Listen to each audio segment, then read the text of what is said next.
નમસ્કાર. આજના આ ખાસ ઐતિહાસિક વિશ્લેષણમાં આપ સૌનું સ્વાગત છે. તો ચાલો સીધા જ આજના વિષય પર આવીએ.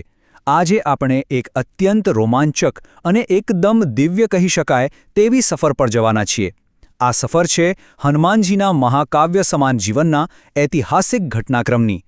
આપણે અહીં જોઈશું કે કેવી રીતે એક દિવ્ય બાળક સમય જતાં ભક્તિ અને શક્તિના એક અજોડ પ્રતીકમાં પરિવર્તિત થાય છે. જુઓ, આ કોઈ સામાન્ય વાર્તા નથી, પરંતુ ઐતિહાસિક દસ્તાવેજો અને પૌરાણિક સ્ત્રોતોમાંથી તારવેલી એક અત્યંત વાસ્તવિક ઘટનાઓની શ્રેણી છે, જેનું આજે આપણે વિગતવાર અભ્યાસ કરીશું. આજની આપણી આ ઐતિહાસિક યાત્રાનો અભ્યાસક્રમ બિલકુલ સ્પષ્ટ છે. આપણે મુખ્ય 5 પડાવોમાંથી પસાર થઈશું. પહેલું, દિવ્ય બાળકની ઉત્પત્તિ. બીજું, જંગલમાં નિયતિ સાથેનો ઐતિહાસિક મેળાપ. ત્રીજું, સીતા માતાની શોધનું એ મહાકાવ્ય. ચોથું, સુવર્ણ લંકા દહનની રોમાંચક ઘટના. અને છેલ્લે, ભક્તિના સુપ્રસિદ્ધ પરાક્રમો. આ દરેક તબક્કો તેમના વ્યક્તિત્વના એક નવા જ આયામને આપણી સમક્ષ મૂકશે. તો ચાલો આ દિવ્ય સફરના પહેલા ભાગથી શરૂઆત કરીએ. દિવ્ય બાળકની ઉત્પત્તિ. આ આખી ઐતિહાસિક યાત્રાને બરાબર સમજવા માટે આપણે એકવાર આ ટાઈમલાઈન પર નજર કરીએ. અહીં 4 મુખ્ય યુગ દર્શાવવામાં આવ્યા છે, બ્રહ્માંડીય બાળપણથી લઈને સુપ્રસિદ્ધ પરાક્રમો સુધી. આ એકદમ સુનિયોજિત માળખું છે જે આપણને ઐતિહાસિક ઘટનાઓની દિશા સમજવામાં મદદ કરશે. તો તૈયાર છો? ચાલો આગળ વધીએ. સૌથી પહેલો અને આશ્ચર્યજનક મુદ્દો. જરા વિચારો, આ બાળકની શક્તિ કેટલી અપાર હશે. ઇતિહાસ નોંધે છે કે બ્રહ્માંડીય વાદળો વચ્ચે ચમકતા સૂર્યદેવને ગળી જવાની છલાંગ. આ કોઈ સામાન્ય ઘટના નહોતી. સ્ત્રોતો મુજબ આ એક એવું અદ્ભુત પૌરાણિક દૃશ્ય હતું જ્યાં એક દિવ્ય બાળક, જેની ફરતે એક અત્યંત શક્તિશાળી સુવર્ણ આભા છે, તે સીધું જ આકાશમાં ઉડી રહ્યું છે. ચમકતા સૂર્યદેવને ગળી જવા માટેની આ છલાંગ જોઈને તો સ્વર્ગના દેવી દેવતાઓ પણ સ્તબ્ધ થઈ ગયા હતા. આખું વાતાવરણ એકદમ નાટકીય કહી શકાય તેવું હતું.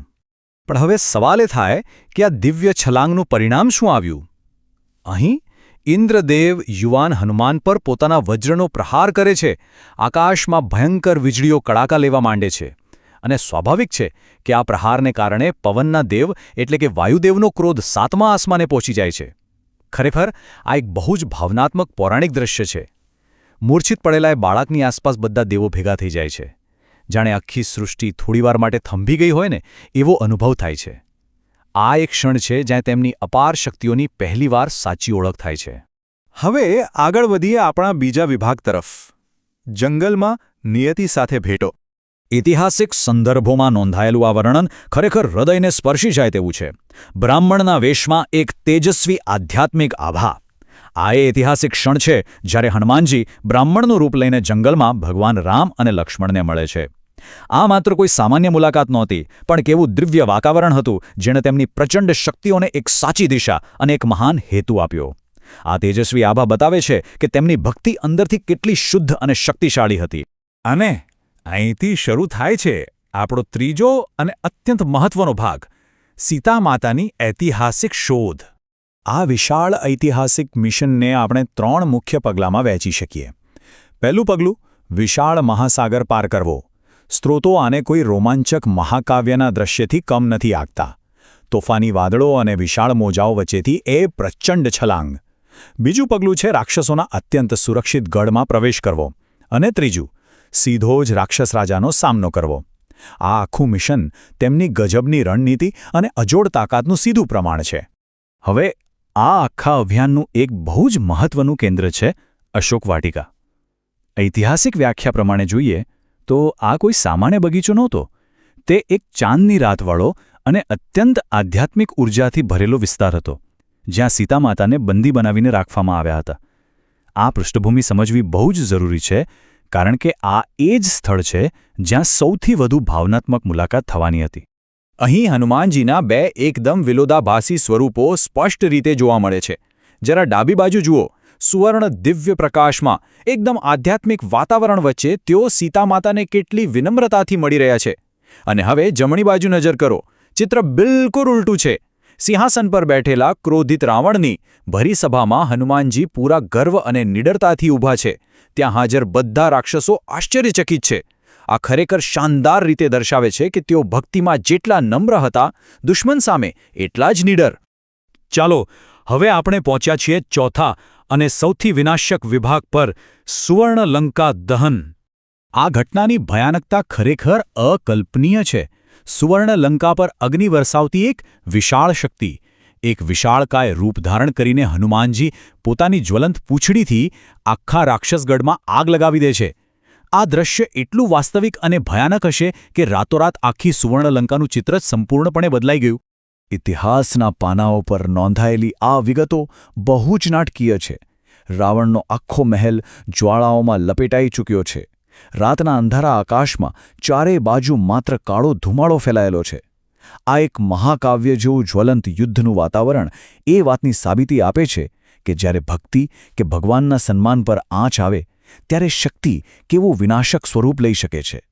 આ ખાલી આગ નહોતી, પણ અધર્મ પર ધર્મનો એક સીધો પ્રહાર હતો.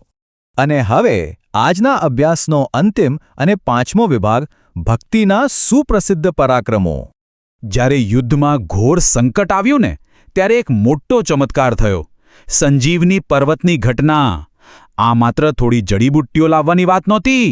ઘાયલોના જીવ બચાવવા માટે ચમકતી ઔષધિઓવાળો એક આખો વિશાળ પર્વત રાતોરાત આકાશમાં ઉંચકી લેવામાં આવ્યો. જરા કલ્પના કરો, દિવ્ય શક્તિની આભા વચ્ચે આ વિશાળ પર્વતને હવામાં લઈને જવું. આ ખરેખર માન્યમાં ન આવે તેવી ઐતિહાસિક ઘટના છે.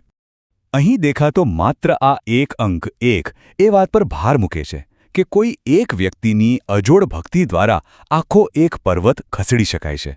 આ એક જ આંકડો આપણને આ કાર્યની વિશાળતા અને અશક્યને શક્ય બનાવવાની તાકાતનો અહેસાસ કરાવે છે. સાચી ભક્તિમાં કેટલી પ્રચંડ તાકાત છુપાયેલી હોય છે તેનું આનાથી મોટું ઉદાહરણ બીજું શું હોઈ શકે? આ ઉપરાંત બીજું એક અદ્ભુત પરાક્રમ પણ નોંધાયેલું છે, શનિદેવને સાંકળોમાંથી મુક્ત કરવાનું. હનુમાનજીએ પોતાની પ્રચંડ આધ્યાત્મિક ઉર્જા મુક્ત કરીને આ અશક્ય લાગતું કામ પણ પૂરું કર્યું.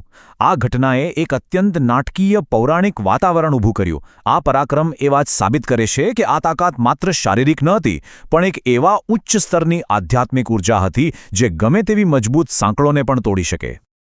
તો આ આખી ઐતિહાસિક યાત્રાના અંતે એક બહુ જ ઊંડો વિચાર આપણા મનમાં ઊભો થાય છે.